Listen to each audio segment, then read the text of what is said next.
चंद्रमौली स्वामी महाराज की जय।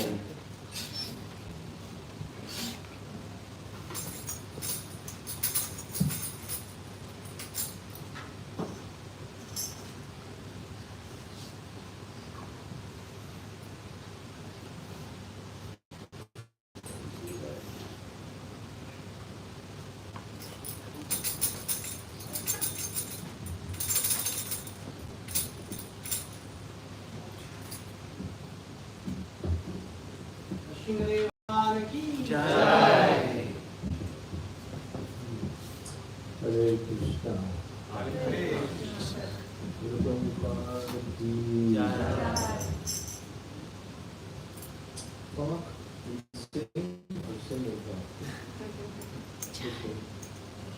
Sing and talk. Rainbow. Sing and talk.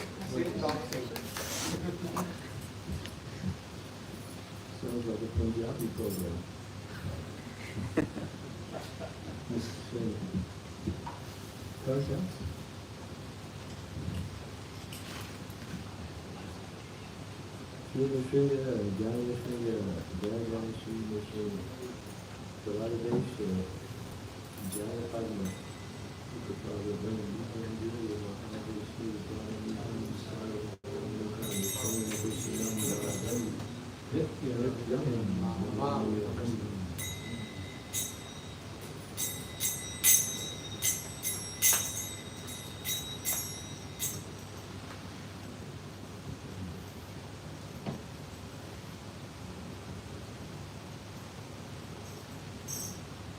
Hare Krishna, Hare Krishna, Krishna Krishna, Hare Hare, Hare Rama, Hare Rama, Rama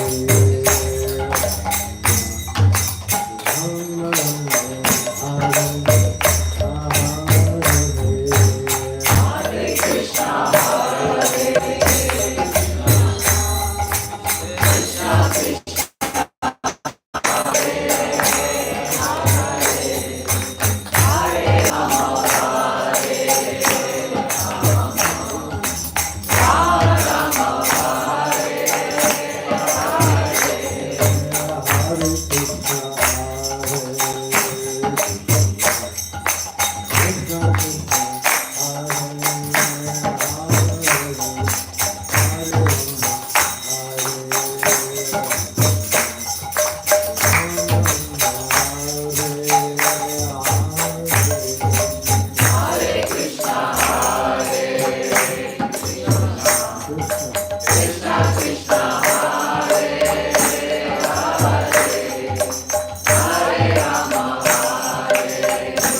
Prayer to Lord Nrsimhadev. It's a beautiful verse.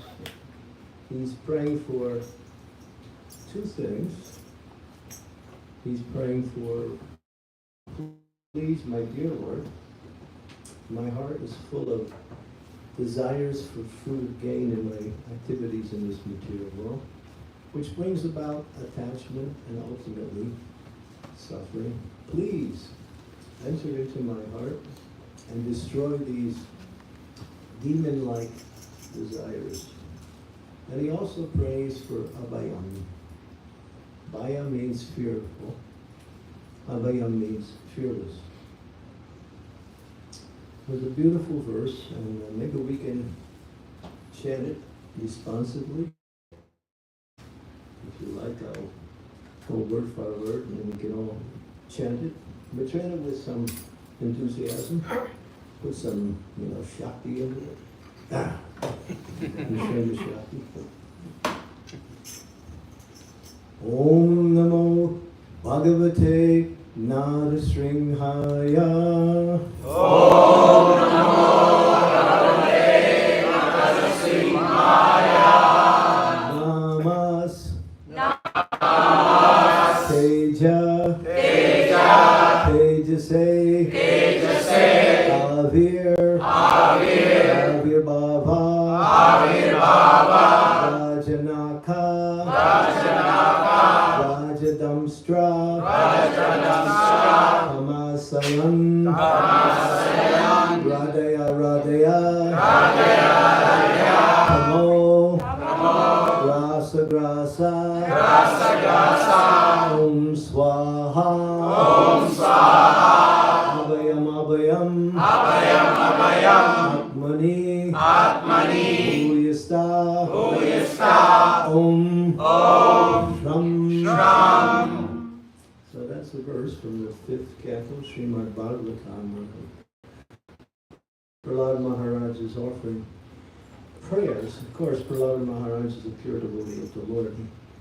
He's not praying for himself, but he's praying in order to teach us how we should pray. To live in this material world means to get entangled in activities which are based on selfishness. And based on that selfish activity, we suffer.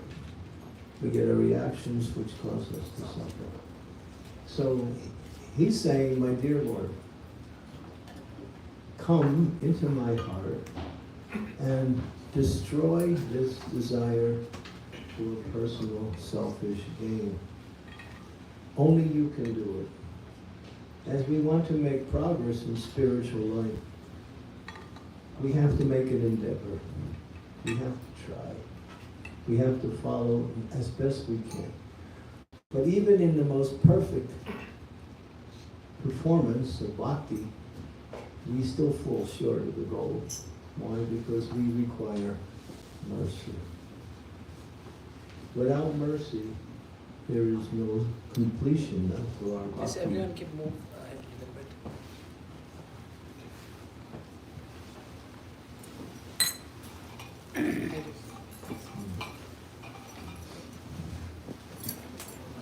So the Lord is the source of all mercy because He is the source of everything. And therefore, He gives mercy. What does He give? He helps us directly when we sincerely pray for His mercy.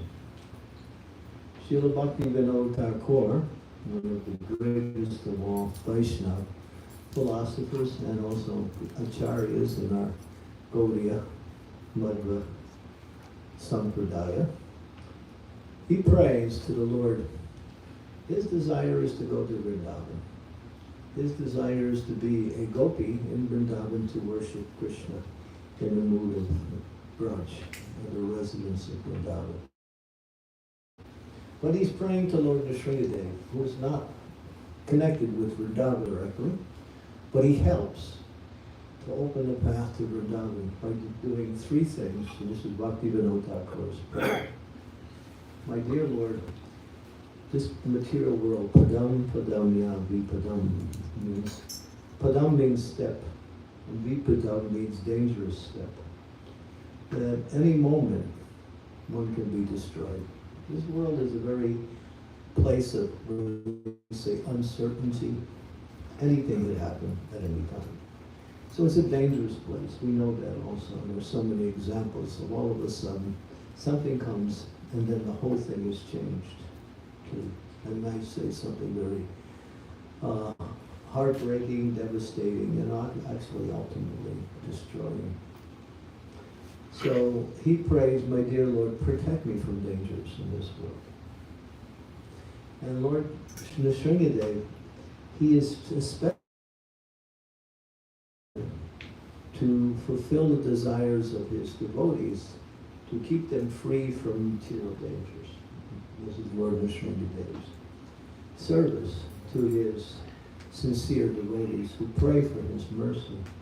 He protects them against material dangers. And there's so many examples of how Lord Nrsimhadev has saved devotees in the most difficult situations. I'll tell one story.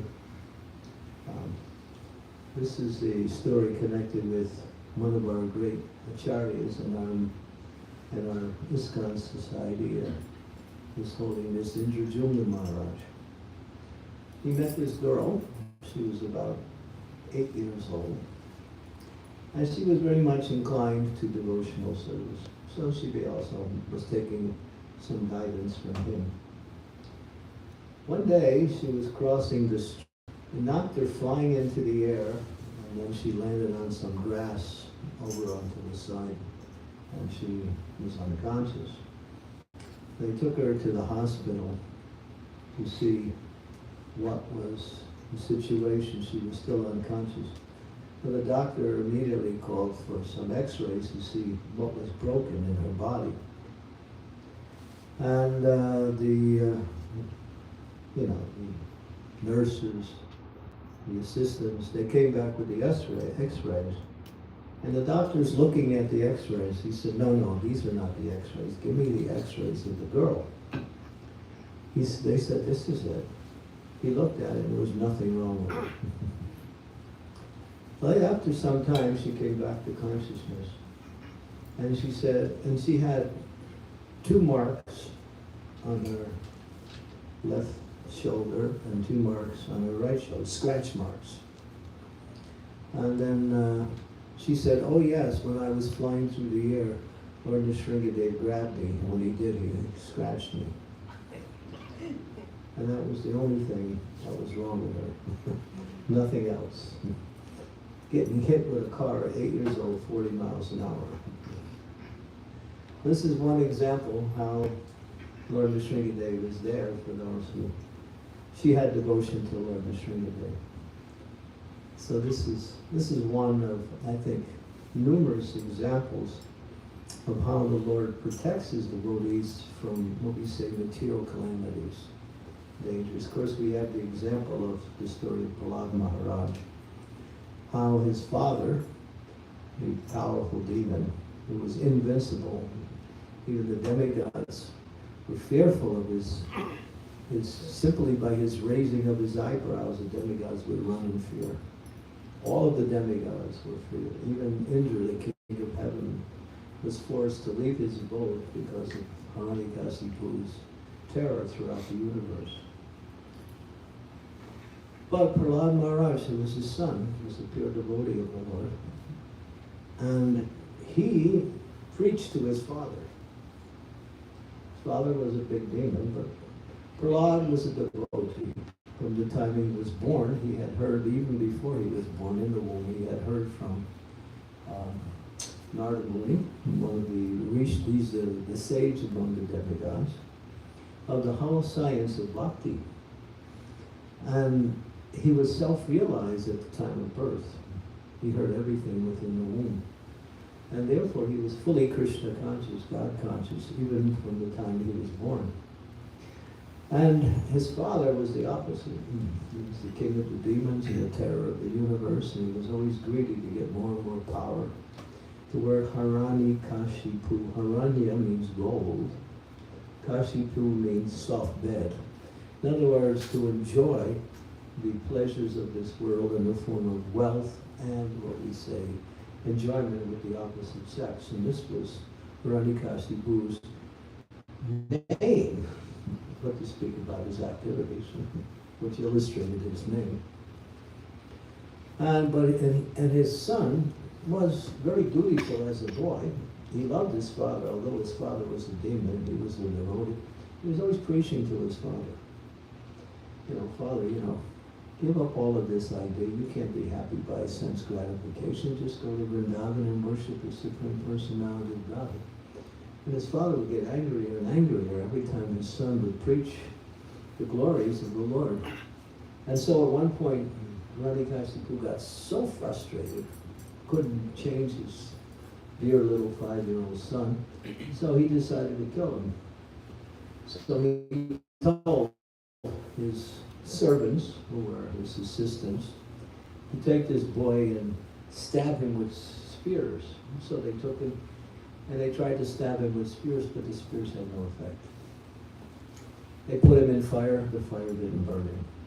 They threw him off a cliff, he was completely unharmed. They threw him in an ocean, they threw a mountain on top of the ocean. That was Hiranyakashipu did that personally. Nothing happened. The boy, even a hair on his body was not even moved by his father. He was completely protected by the Lord. This might sound like some incredible story, but it's a fact. Rake Krishna More Ke, More Krishna Rake Ke. If Krishna wants to protect you, there is no force in existence that can do any harm to you. And if Krishna doesn't want to protect you, there's no force in this world that can give you protection. So that's the Lord's relationship with his devotees. So Prahlad Maharaj was so much in love with the Lord that he was always thinking about the Lord, and therefore, anytime his father was trying to kill him, completely untouched. And his father was getting mortified. He said to him one time, "Where do you get your power from?" And Prahlad said, "I get my power from the same place you get your power. From the same place everybody gets their power. There's only one source of power, Krishna." He said Vishnu, actually, which is Vishnu, Krishna, practically the same. Hiranyakashipu got really angry. He said, "My power is my power." This is the nature of demoniac mentality. They think that by their own efforts that they become what we say, who they are. But actually, even the Lord allows the demons to become powerful because they perform austerities. But ultimately, they become destroyed in due course of time. And so, at one point, I'll tell you also the compassion of Prahlad Maharaj. Prahlad Maharaj, although his father tried to kill him in so many ways, and his assistants, Hiranyakashipu's assistants tried to kill him, Prahlad had no enmity, or no anger, no envy, no negative feelings against any of them, even his father. So his father said at one time, he has some Brahmins. These are very powerful Brahmins who chant mantras. And those mantras are so powerful that they can destroy a person simply by sound vibration. That's even today. There's people who know how to use that black art by chanting mantras, and they aim it at certain people, and people have a horrible time. Sometimes they die, sometimes they get very sick, sometimes they have terrible dreams. So there are people like that today who are very evil by nature. Sometimes they're hired by others to kill others through mantras. So mantra is very powerful, just like we see when we chant the Hare Krishna mantra. We're singing and dancing because that is a mantra that uplifts the soul and brings happiness and freedom from anxiety. But then there are other mantras that bring people into the mood of darkness and also can be used as weapons. So he had these Brahmins, and they were like that. He said, you kill him with mantra. So they were chanting these mantras at Prahlad, and nothing was happening. But the problem is, and maybe it's not a problem, but actually, when you throw the mantra at a person, if it doesn't affect that person, that mantra comes back to you, and you get destroyed by the